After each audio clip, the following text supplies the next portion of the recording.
Hey,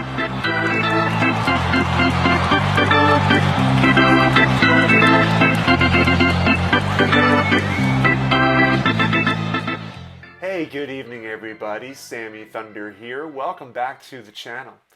Tonight I'm going to be doing a video for one of our fellow content creators, a great guy, goes by the name Legends Never Die. He asked us to do a VR regarding what makes our collection our collection. It's a great question because it can have a variety of answers. The answer that I'm going to center around is family. All the cards that I keep in my collection are all players that my family grew up on. My grandfather with Willie Mays, my dad with Tom Seaver, my dad with Larry Bird, and all of this got passed down to me.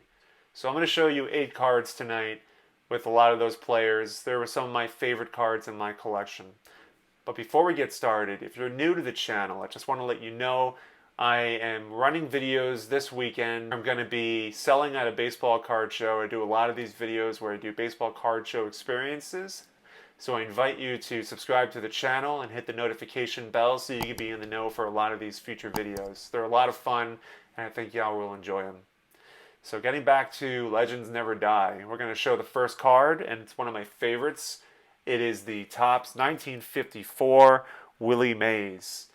And so this one I picked up through Facebook. One of the Facebook groups, there was a guy who was selling this for probably about $200 to $250. You know, condition is not the greatest on this card, but quite frankly, I think it just looks really nice. The 54 set in general is just really nice looking with the yellow background and player profile shot, the action shot, the logo of the team, everything about it, just great. So that's the first card I'm showing you. Purchased this one off eBay. It's the T206 Christy Mathewson with the white cap.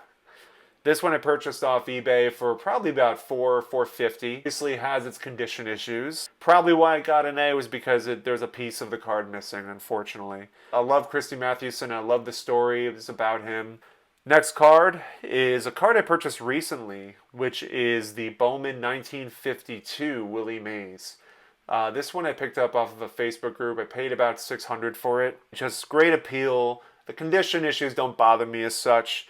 The colors on it just look great. I've talked about this in other videos. I love the biography in the back of the card.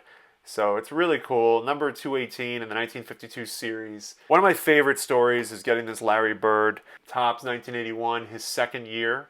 And this one has a great story because I've told this a number of times, so I'll just give you a brief version of it. I was in a bookshop sort of store, kind of like a nostalgia store, I guess you can really call it that. And I found a cardboard box that was filled with basketball cards, and inside was this Larry Bird. Brought it up to the counter with a bunch of other cards, and the guy said 25 cents for each one.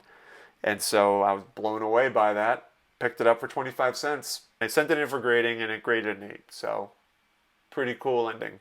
Next one I have here is a Bob Gibson.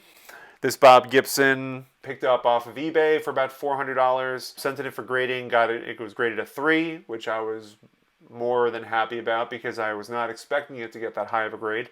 This one, great, good centering. Corners are obviously touched up. Beautiful rookie card of his. Back of the card looks great. Bob Gibson is just one of the dominating pitchers in the 60s. An aura about him when he went on the mound. Next card up is this great Topps 1968 Tom Seaver Rookie Cup. His first solo card.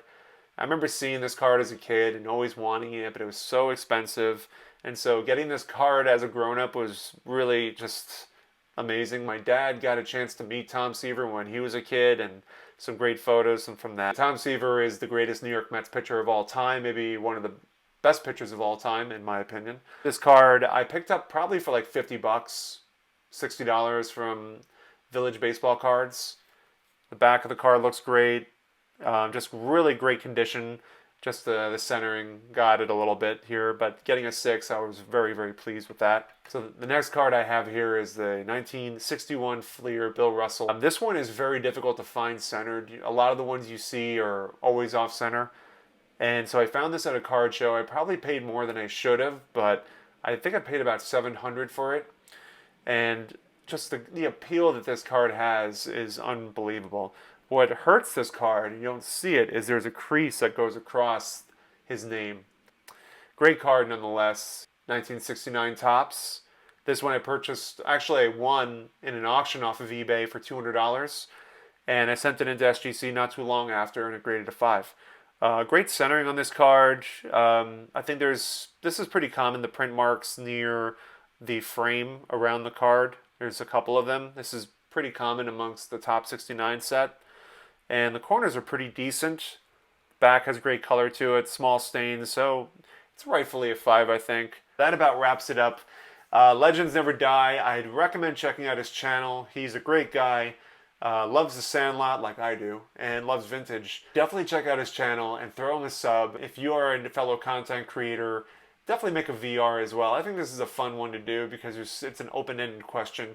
What makes your collection your collection? Thank you so much, Legends Never Die. Always appreciate you, buddy. Hope you enjoyed this video, folks, and I will see you soon. Take care.